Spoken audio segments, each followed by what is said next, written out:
केंद्र आणि राज्याच्या शेतकरी विरोधी धोरणाच्या विरोधात आज गोंदिया काँग्रेस कमिटीच्या वतीनं एक मोठं आंदोलन गोंदियाच्या प्रशासकीय इमारतीच्या समोर घेण्यात आलेला होता।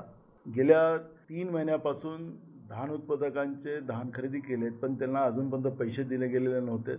जवळपास गोंदिया भंडारा 2 जिल्हे घेतले तरी 20 लाख क्विंटल धान अजूनही केंद्रावर पडलेले आहेत। शेतकऱ्यांची त्या ठिकाणी शेतकऱ्यांच्या धानाचं मोठ्या प्रमाणात नुकसान होत आहे आणि राज्य सरकार सांगतं की केंद्र सरकार आम्हाला अजूनपर्यंत लिमिट वाढवून देत नाही, त्यामुळे आम्ही घेत नाही।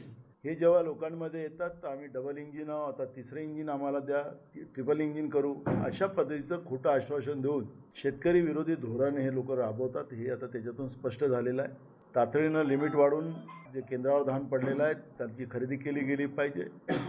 उन्हाळी धानाचे म्हणजे रब्बी धानाचे अजूनपर्यंत पैसे दिले गेलेले नाहीत, ते तातडीने दिले गेले पाहिजेत आणि ते व्याजासकट दिले पाहिजेत। पावसाळी धानाचेही पैसे 3-3, 4-4 महिने या ठिकाणी शेतकऱ्यांना पैसे मिळाले नाहीत, ते 12% व्याजाने पैसे शेतकऱ्यांना मिळाले पाहिजेत। ही मागणी काँग्रेस पक्षाची आहे आणि ही जी सगळी खरेदी तातडीनं करून शेतकऱ्यांना तातडीनं पैसे दिले पाहिजेत।